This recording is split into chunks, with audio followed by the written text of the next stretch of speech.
Hello, and welcome to another episode of I Just Want to Be Included. My name is Veronica Olson, and today I continue my conversation with Erika. We talk about being a parent to kids who have come out with a different gender identity than what they were assigned to at birth, and how we've helped them through the transition process. I know this is a tough topic for people. I don't expect that you will like or agree with everything you hear in this podcast, and that's okay. The goal of this podcast is to bring humanity to difficult topics. People who are struggling with their gender identity are human beings. They have friends and family who love them and are trying to support them. There is no place for hate, making others' lives difficult, or dehumanizing people. We are called to love one another and be patient with one another. As always, I ask that you listen with an open heart and mind and some compassion. Also, anything said in this podcast is based on personal thoughts, feelings, and experiences. Everyone is different. Every situation is different. Nothing said should be taken as professional advice. Always look in your community for professional help to deal with whatever issues you or your child might be dealing with. Enjoy the episode. And let's talk about, because I think this is another thing that people just don't realize, the struggle parents go through and the grieving process that happens before you even get to that point. To get to a point where you're willing to, kind of give the green light and say, let's do therapy, let's change the name legally, let's do whatever. That there's a whole grieving process that happens that is really hard. Absolutely. And I feel, yes, and there's a big part of that I think is ignored. And I understand it somewhat in the sense that I've found there's been basically two types of messaging available to me around this issue. There's been the anti-trans messaging, the idea that as a parent, what you're supposed to do is squelch this behavior and, not tolerate it. Yeah. And that somehow it's defiant behavior and you should do everything you can to squelch it. And then there's, messaging that helps you help your kid, that helps you, support them, etc., and understand them as much as you can, and gives advice on how you can best keep them safe and meet them where they are and work with them. And that's all wonderful. Yeah. It's just that in that messaging, it completely ignores you and how you're feeling, and that you're allowed to have feelings too as a parent. Yes. That it's all about shelving your own feelings as a parent about the issue to make sure that you help your kid, which, believe me, I get that. Yeah. Because it's not helpful at that point, but I think there should be more resources for parents themselves. And I have particularly struggled with, it's like what I feel like all my memories of him as a child are like erased or should be erased. Yeah. Like I it's hard for me to, they come up on Facebook. I don't want to repost them because I know Alex doesn't want to see that right now.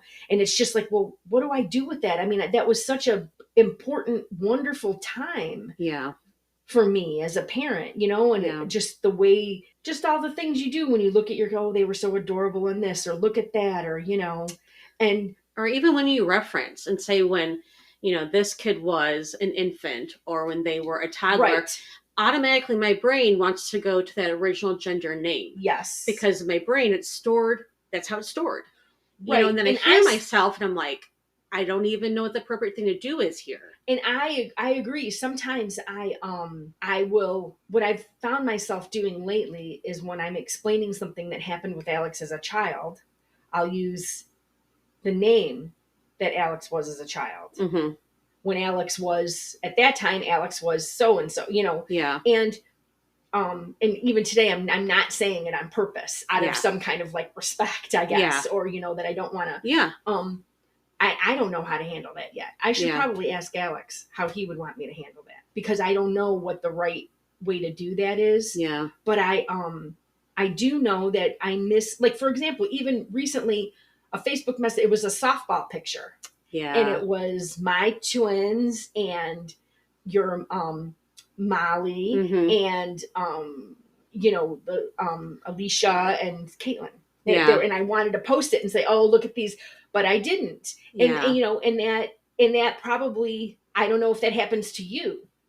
Like in other words, not you, like our friends, even like with Alex, when those when those memories come up. Yeah. Do you, and I haven't had a conversation with Alex lately about how he feels about childhood pics. Yeah. I have always hoped that as he gets older and more comfortable in his gender, that will start to be less problematic for him. Yeah. Because I've talked with him about the fact that possibly looking at it like, listen, everybody looks different when they're an adult than they did when they were a kid. Yeah. Well, and one of the things I was concerned about for my child to understand when they were moving forward with a legal name change, you can't just erase 16 or 17 years of life. Right. You can't. You can change your image right now and who you're going forward, but you can't just erase, what life has been up to now. And that is something that's difficult about the gender change because, like, for example, I'm not sure how it worked with, but with your child, but I know that when, like, one of the things Alex wants is, and we haven't completed the name change yet legally, but you can go back and like change the birth certificate. We have a new birth certificate. Right. Okay. You have a new birth certificate, and it has a different gender on it.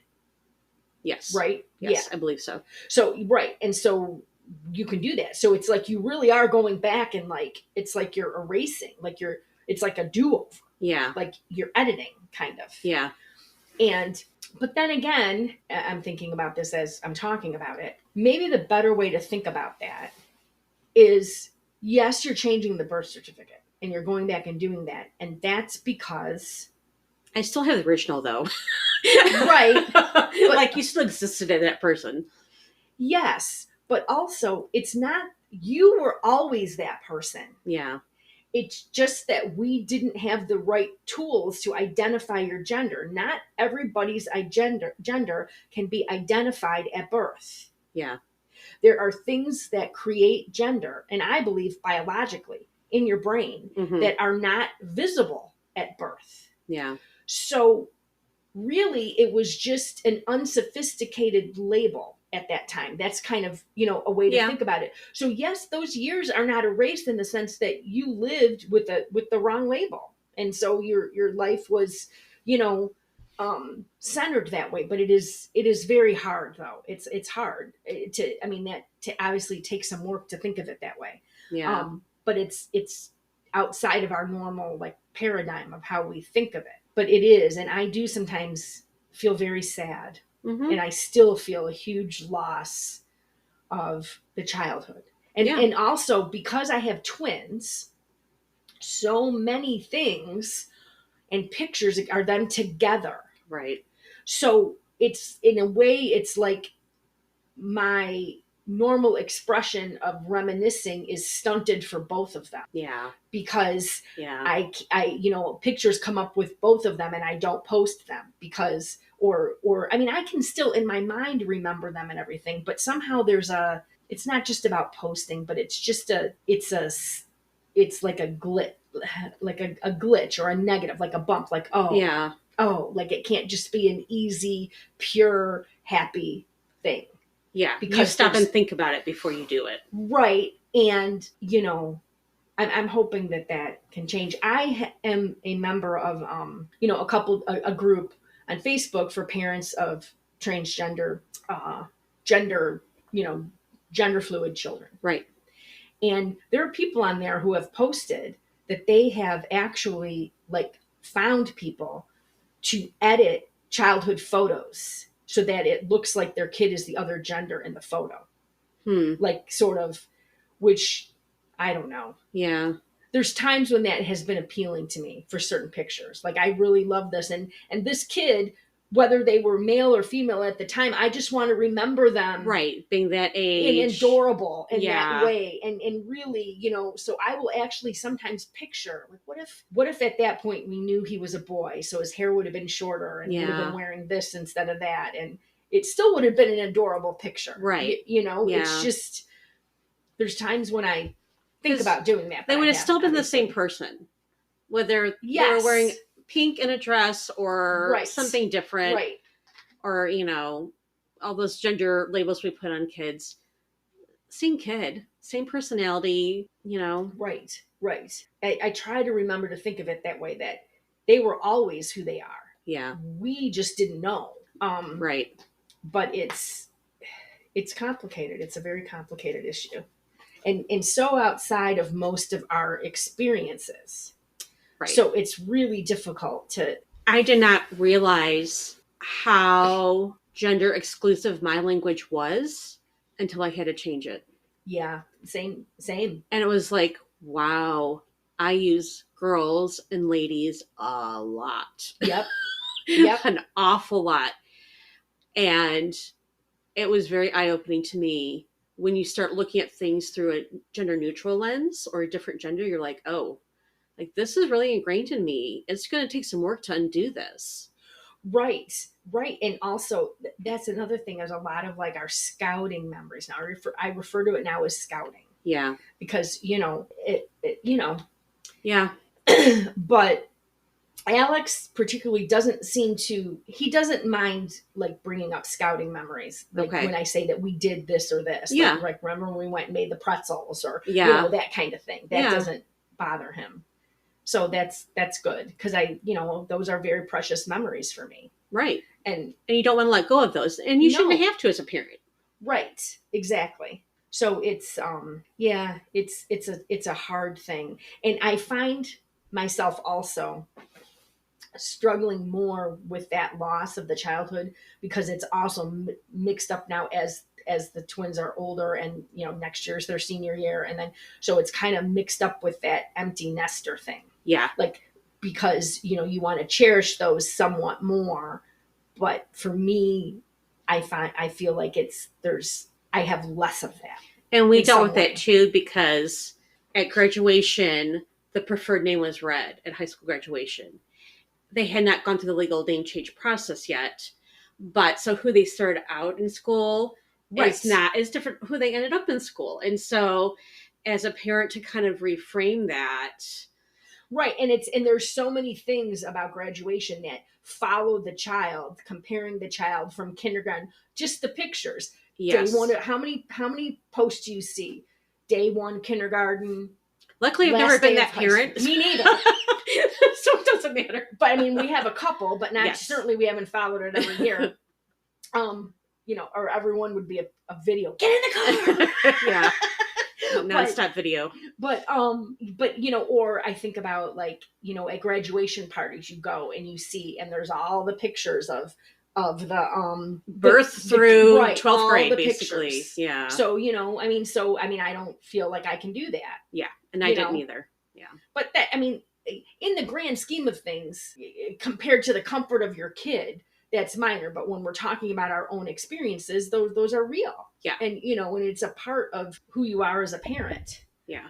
And so I'm glad to hear that. He's still also would have, in the beginning too, he was a lot more sensitive, I would say, about certain things, obviously. Yeah. And I think as time has gone on, he's less, he's happier with himself personally and less in tune with the political parts of it. Right. Like initially he was, it was very, he mimicked a lot of the political rhetoric. Yeah. And that was sometimes a source of not conflict with me so much, but it just, those who had perspective in his life, it's like he didn't have any perspective on it. Right. And I was really able to see that. Whereas my husband wasn't as able to see that. He didn't really talk to them too much about directly, but yeah, my husband and I would have conversations like, well, but he's got to learn that he can't expect the whole world to stop for him. And that's true. But most 14, 15-year-olds feel that way anyway. Well, yes, exactly. With the gender identity issue or not. And I said, telling him that now is not going to, at least with Alex, it's just not going to make a difference. Right. It's just going to, and we didn't. And it, he's,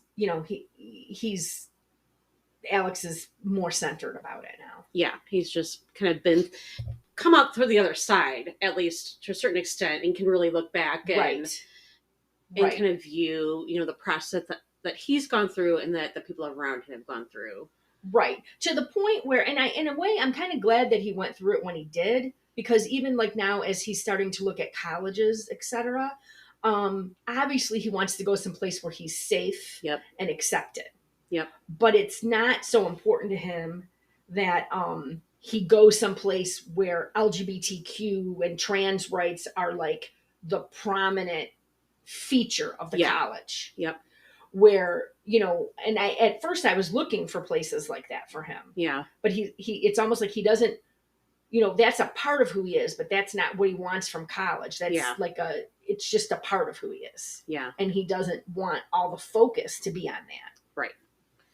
So I think that's good growth, Absolutely.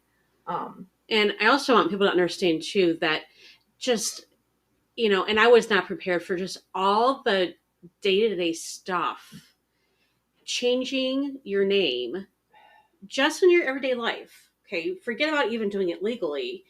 I remember when my child applied for a job. Well, what I put on the application? My social security card says this. Right. My birth certificate says this. I want to be called this. Just those kinds of things, or having to go to appointments, and it's still, and I am dealing with mom guilt right now, parent guilt, because I have delayed on getting his name changed. Mm-hmm. I said I would do that, and I started the paperwork, and then I ran into a little, like, some administrative hurdles. Yeah. And I, didn't get over them yet. So now we're at a point where he's applying to college and he's going to have to apply with his old name. Yeah. But, and I regret that. And it is a hassle for him, but it's just, and now I think it's easier to just do that. And then once he gets in and goes somewhere, then we can change everything. Yeah. So that it's just changed for there. Yeah. But and there have been things, like, for example, like even on a family vacation, like we went on a cruise and, they give you your card on the ship that gets you on and off the ship and gets you into your room, and it's in your name. It's got to match your passport. So, just like that. So we figured out, we like turned it around and figured it out so that, cause they hadn't gotten to a point yet where they would use like a preferred name, that kind of thing. Yeah. Most places will refer to him as his preferred name. At school, his, even on his, and this is something I still need to figure out. I don't know what his name is on his transcripts, because at school, like his school ID says Alex. So I need to figure that out to see what's going to be matching when we apply. And we dealt with that too. Admission says they don't have my transcripts. Well, what name are they looking under? Right. You need to find out, because it's probably the issue here. And it's frustrating for them. Yeah. Because they just want to move on. And as a parent, you're like, this name's going to still pop up. We can't go back and rewrite everything. Right. We just can't. Right. So you're always going to have to understand that name is going to pop up in the oddest places, probably for the oddest reasons. Right. And that's kind of sometimes where I still feel like maybe I'm not at odds, but with Alex, in the sense that will happen. And I hope he gets to a point where that's not so crushing for him. Yeah. And I try to, in the same way that somebody who, there's people who hate their name, and so they go by their middle name. Right. For their whole life. And you never know that their actual first name is whatever. Right. So, but occasionally they're going to get referred to as their legal first name and some document or whatever. Yeah. And while that may make them cringe, they have to deal with it. It's just a part of life. Right. So how did other family members deal with the process of change? And I feel like as a parent, as a mom, I was kind of very hands-on, and it didn't matter. Like, I just had to deal with what was going on. Everybody else, siblings, spouse, everybody on the outside of that bubble had luxury of being like, yes, no, I don't know. Like whether they're willing to accept it or Yes. how they feel about it. Yes. Right. And so and especially Alex as a twin, how did they deal with that? Well, it's the twin part was initially, his twin was less, I there was a lot of issues around that. Yeah. It was, I think there was definitely a sense at the beginning that this is a big attention getting thing. Right. Like this is a big. And most siblings would think that. Right. And especially, these siblings. Right. And, and, so there was that, or just, and especially the whole, then it kind of became, okay, so that's who you are, but why do we have to talk about it all the time? Yeah. And why does it have to be a big thing all the time? And there was a sense of, it's not that his twin was like ashamed per se, but it was kind of like, didn't want to advertise it or have it be like, a big thing at school. Yeah. Or, and they kind of moved in totally different crowds anyway. Right. But this was part of it. And there was a while where there was animosity there for sure, because some of the folks that his twin hung out with were not particularly kind or wonderful about that whole issue. Right. And so then there's a sense that, well, are you with me or are you against me type thing? Yeah. And Alex experienced that with his stepbrother as well. Mm-hmm. I think that's getting better. And I really feel like, with his twin sister, she's much more accepting of it. I mean, they still drive each other crazy. Right. And she still gets super annoyed with him and doesn't want to hang out with him. Right. But it's not because he's trans. Right. Exactly. So there's that. Yeah. And he's actually bonded quite a bit with his stepbrother lately. Okay. Even though initially I didn't think so. I'm glad for that.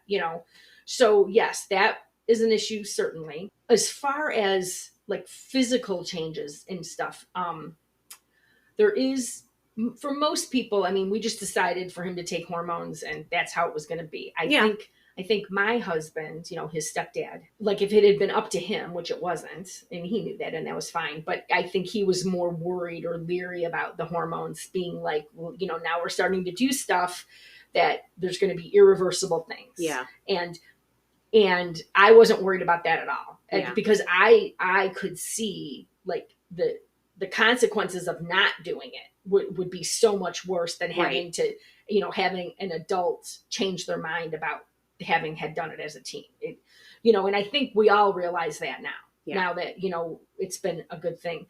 But, I did have,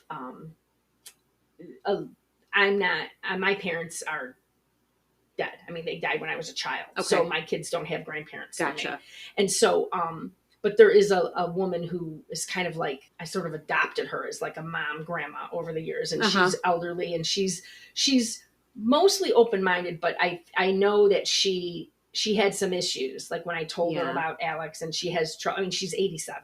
Yeah. And so she's, she's had issues with it and tends to be conservative politically and believe everything she sees on Fox News. Yeah. So she bought in a little bit to some of those trend things. And but I, and I handled it deftly with her. I mean, I didn't, and she doesn't see the kids that much. So I I told her about it, but then kind of just avoided the subject. And I could tell she was against the idea of Alex taking hormones. Yeah. Because, she's heard, well, that's and then she sent me a couple emails about how, kids aren't really like even completely adult. The brain isn't even adult till 26. And, and I just said, thank you, and whatever. And then I started on my hormones. And now. And this is something I wanted to talk to you about as well. Information and advice people give you trying to be helpful, that is totally not helpful. Right. It's not helpful. But I have people emailing me articles and YouTube videos and all kinds of stuff. Very well-intentioned. People with good intentions. and trying to like say in their head, this is it's going to be okay because down the road, they might change, or, like they are really trying to be helpful. But I'm like rest easy. It's probably just a phase kind of thing. Yeah. Yes. And I found that most of it, I don't even look at. Yeah. And you're still getting that? Like once in a while. Yeah. Yeah. Right. I haven't gotten too much of that, only from this one, this woman that's sort of, and it's died down a little. We kind of have just agreed. I mean, tacitly, never like outwardly, but we just don't talk about it too much. And most of the time she refers to him as Alex. Most of the time gets the pronouns right when referring, but that's pretty good. That often. Yeah.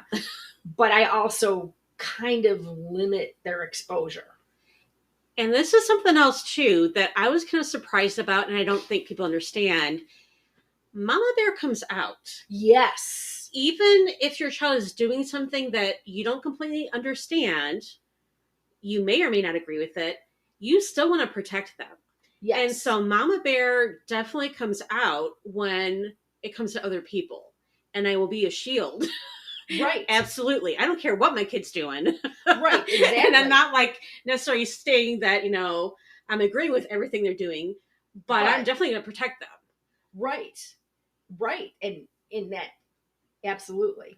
And so I kind of do that. And I also, just to avoid conflict too. I mean, I don't want to have conflict with her. She's an old woman. Right. But I'm not going to change what I'm doing. Yes. So it's easier to just, but I mean, she's seen Alex recently. I mean, he has a beard. Yeah. So, and she didn't really say anything. So maybe she forgot. I don't know. It's just been like, for a while, like when I first talked with her, she was like, is he binding? And he shouldn't be taking hormones, because she saw some book that somebody wrote on Fox News that, is warning about all this, but she does that, And so, and she's sure about it. And I gave her my other perspective, but she was a little... And explaining the whole gender thing, and this has occurred to me recently as well, and I don't think our society has really caught up to this. Gender identity and sexual identity are two completely different things. And they totally don't get that. And we've always lumped it in together as a culture. Right. At least, here in the U.S., as far as I know. Right. And then the more I've talked to my kids over the last few years, talked to Alex, they are two completely different things. When you mean sexual preference? Like? Yeah. Yeah. Okay. Yeah. Right. Just because they feel like, I'm non-binary, how they identify sexually or what their preference is has nothing to do with how they're identifying from a gender perspective. Right. And it's not the same issue, really. I still get a little confused about that sometimes, especially because, I mean, I understand it from the perspective that, okay, if somebody identifies as male, that doesn't necessarily mean that they prefer females sexually, like in that sense.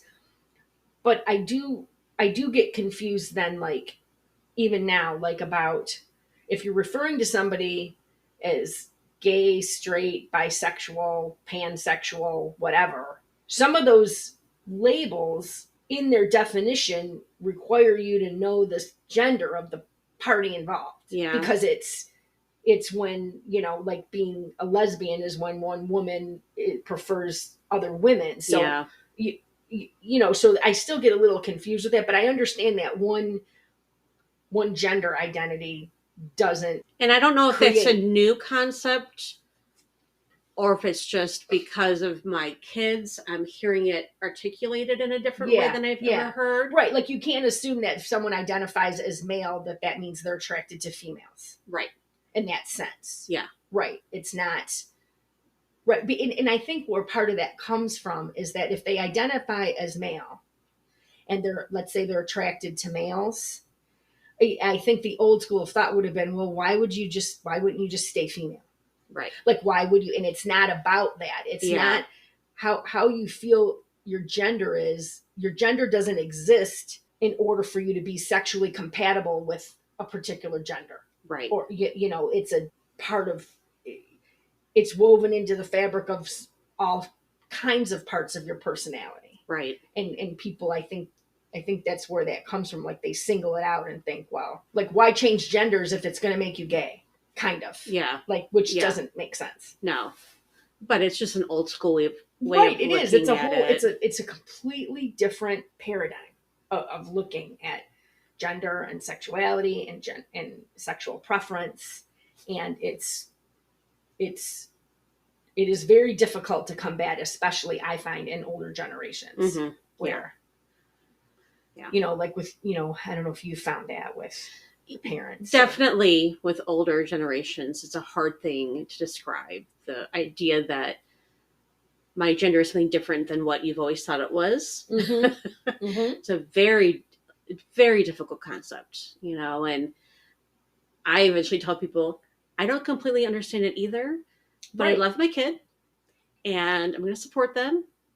And I've found it as my job as a parent is to try to find them the best information and help. So whatever they want to do as far as medical treatment or legal, you know, name change, I feel like my job is I'm going to make sure that you have good information, that Right. you find good doctors, that you find good therapists, that you find good, right, you know, people that can give you a sense of what this really entails and that where you can make a good decision. That is my concern. What decision you make is up to you at this point because you're not a minor anymore. right, But at least I'm going to say, you're going to go do this anyway. Mama says, I'm going to make sure you get good information. We're going to go talk to a lawyer. We're going to go talk Right. to, Right. you know, a therapist who specifically deals with gender issues. Like, right. that's what we're going to do. Right. Because I am out of my wheelhouse here. Mm-hmm. We're going to find people who can at least give you good information so you can make a good choice. Well, yeah, absolutely. One of the things, and I think we've talked about this before, one of the analogies that I think is, and I have said this, I said this to my older lady grandma friend, to try to explain it to her, is the idea that, or at least explain it to her the way I understand it, is, you know, think about it like this, you know, 50 years ago, 75 years ago, you know, there was a prevailing thought that everybody should be right-handed. True. Good point. And, you know, kids who wrote with their left hand or wanted to write with their left hand were corrected. That wasn't natural. That wasn't normal. That is not how God intended you to be. No, really, like in the Catholic schools and stuff, yeah, you know? Yeah. And that's just wrong. You're going against nature, right? True. Even though you have this natural want to do this, that's wrong. And, you know, you want to be left-handed, but you're not supposed to be left-handed. That's not how God made you. Yeah. So we're going to, you know, make you be right-handed, even though it doesn't feel comfortable for you. Be something that you're naturally not. And then it turns out we were wrong. Yeah. We didn't understand some nuances about the way the human brain works. Yeah.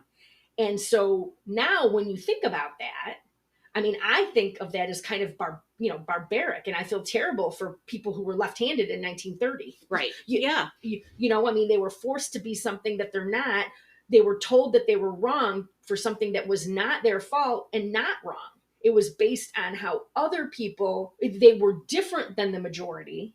And so it was assumed that since you were different than the majority, something's wrong. You were wrong. Yeah. Biologically, it was wrong.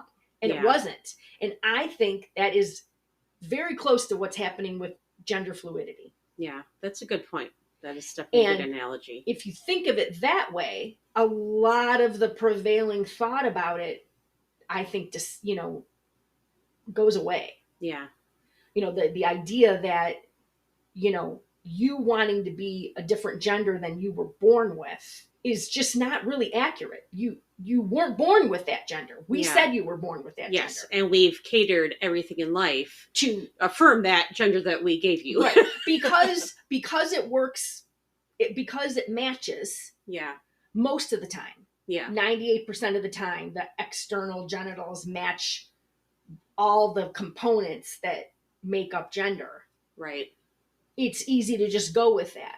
Yeah. And we've come to the conclusion that that's how it is. And if you don't match that, it's you're deviant.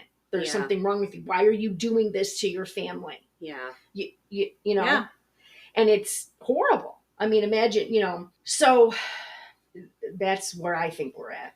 Yeah, I agree with that. And I don't understand why people feel so threatened by it. I agree. I know it's the same in that same thought. That's the same thing with gay or variations of sexual preference. It's the same thing. It's not what God wanted. I feel like a lot of it, people feel threatened by it either, and they use, I think they exploit religion to justify their own fears. Or they don't have a religious basis. It's different, and they're afraid of the difference. Yeah. Or it threatens their moral fiber, the way they need to see society, I guess. Yeah. Because if you start questioning that, then you're going to have to question a lot of other things. And who wants to do that? Right. And certainly, I mean, I don't want to get off on a whole thing, but then there's just all kinds of institutions in place that don't work if you allow that. Yeah. This is true. So this is true. Which is tough. I mean, that's, it doesn't mean that, it's that is a huge challenge, I think, and I feel, and what I would feel and I do believe this, however awful it is for the rest of us, it's 10 times harder for the transgender person. Yeah. And it's not their fault that they're, just like it's not somebody's fault that they were born wanting to be left-handed. Right. Why do they have to go through so much pain? Right. Similarly, people who are gay or, LGBTQ on that, LGBTQ. I mean, the trans, we're talking about the trans, but just all of that. It's because they're, different from the biological majority, but that doesn't mean that they're any less entitled to have their own experience. Right. So, well, thank you so much for talking with me. You're welcome. It has been wonderful. And I will have you back. We have lots of things to talk about. Absolutely. And I am just so excited about this whole podcast and all the topics that you're exploring. I think it is much, much needed. And I think it's going to help a lot of people. I hope so. That's the goal. We'll see. Thank you so much, Erika. Okay. Thank you. Thank you so much for joining me today. And a big thank you to Erika for being willing to come on and share her story and her journey with her transgender child. Hang in there. We're all doing our best. Have a good week. We'll see you next time.